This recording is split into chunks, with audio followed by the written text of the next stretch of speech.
যতদিন বাংলাদেশ থাকবে ততদিন জয় বাংলা থাকবে। আমি গত 25 বছর একবারের জন্য জয় বাংলা বলি নাই।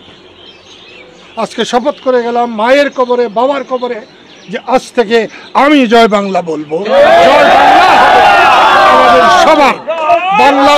বাংলাদেশের স্বাধীনতাকামী মানুষের আজকে আমার মায়ের মৃত্যুবার্ষিকী। আজ থেকে 20 বছর আগে আমার মা আমাদের থেকে চলে গেছেন। মা যখন চলে যায় আমি চোখে অন্ধকার দেখতাম, সারা দুনিয়া আমার কাছে ফাঁকা মনে হয়েছে। এই 20 বছর কি করে বেঁচে আছি তাও ঠিক আমি জানি না।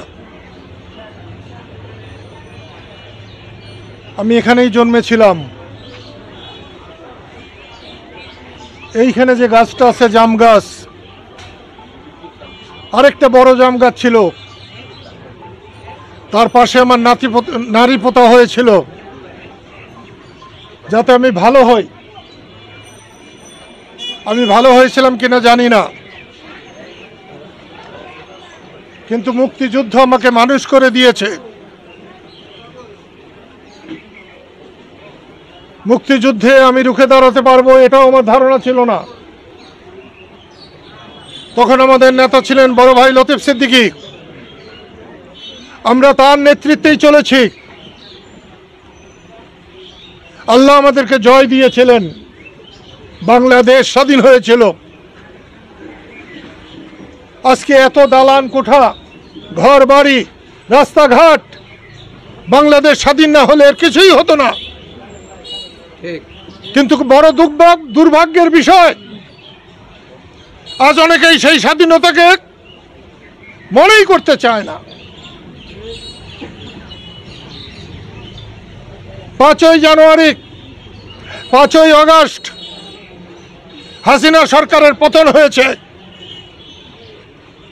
কেউ কেউ মনে করতে চায়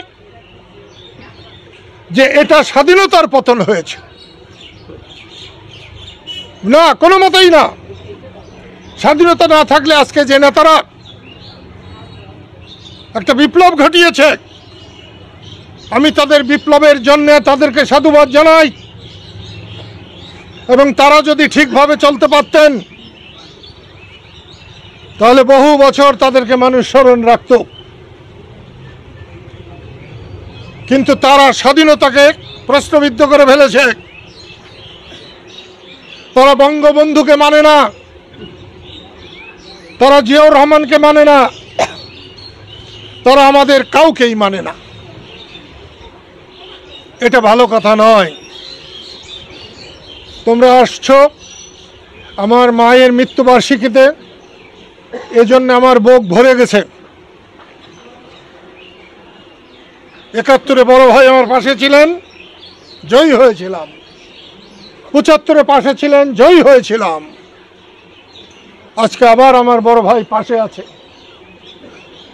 দুনিয়ার অর্ধেক আমার বিরুদ্ধে চলে গেল, আমার কিছু হবে না। আমি সেই জন্য তোমাদের অনুরোধ করব, প্রতিহিংসার জন্য নয়, প্রতিশোধের জন্য নয়। আমি রাজনীতি করি মানুষের পাহারা দেওয়ার জন্যে, দুঃখী মানুষের পাশে দাঁড়াবার জন্যে। আজ থেকে আবার বলছি যে আমাদের সক্রিয় রাজনীতি করা দরকার।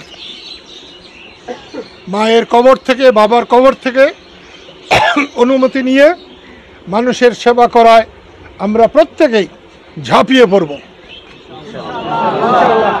আমি রাজনীতির সময় রাজনীতি করি, ধর্মের সময় ধর্ম করি, নামাজের সময় আমি নামাজ পড়ি। আমি একটাকে আরেকটার সঙ্গে কখনো জড়াই না। সেই জন্য আজকে আমি রাজনীতিক কোনো কিছু বলতে চাই না। তারপরেও বলবো, গত 26শে মার্চ জাতীয় স্মৃতিসৌধে জয় বাংলা স্লোগান দেওয়ার জন্যে কয়েকজনকে গ্রেপ্তার করা হয়েছে। আমি এর নিন্দা জানাই। স্বাধীন বাংলাদেশে জয় বাংলা ছিল মুক্তিযুদ্ধের স্লোগান। এটা কারো দলের নয়, কারো ব্যক্তির নয়, কোনো গোষ্ঠীর নয়। এটা মুক্তিযুদ্ধের স্লোগান, স্বাধীনতার স্লোগান। যতদিন বাংলাদেশ থাকবে ততদিন জয় বাংলা থাকবে। আমি গত 25 বছর একবারের জন্য জয় বাংলা বলি নাই।